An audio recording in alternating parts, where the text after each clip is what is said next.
Last year, Motorola highly impressed me with its Moto X, combining a smooth operating system and full customization. The only thing missing from the phone was the latest specs. This time around, Motorola has kept its previous formula but bumped up the specs to compete with the big boys. For 2014, the Moto X has a 2.5 GHz quad-core Snapdragon 801 processor and an Adreno 330 GPU, a 13 megapixel rear-facing camera with dual LED flash that can record in UHD resolution at 30 frames per second. The front-facing camera is only 2 megapixels and can record in 1080p HD. The 5.2-inch display is definitely better than last year's model, but it's no match for the latest offerings from Samsung.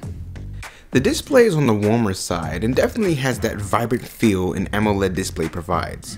This helps to make Android 5.0's material design look even more beautiful than it already does. Corning's Gorilla Glass 3 covers the display, so I'm sure it can take a beating.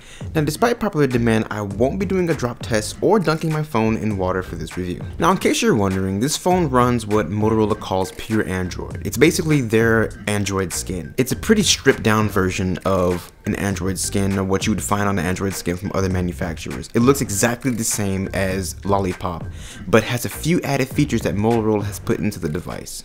Motorola's exclusive features can be found in one app, named Moto.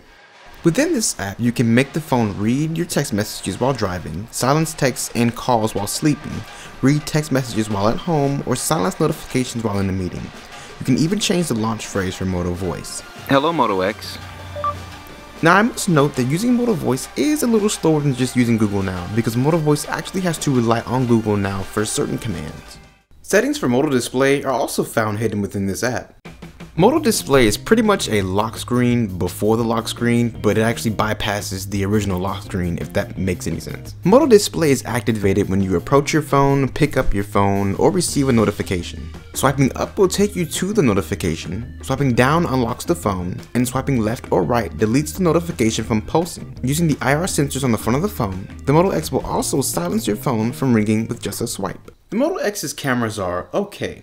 Low-light photos are decent, but they're not as good as some other flagship smartphones out today.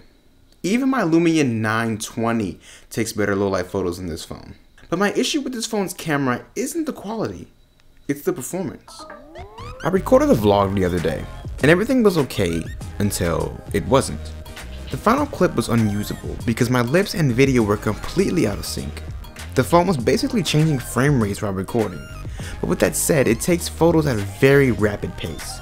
It was extremely weird, but luckily I don't use the cameras on my phones too often. Oh, and I should note I'm speaking about the front-facing camera, not the rear-facing camera.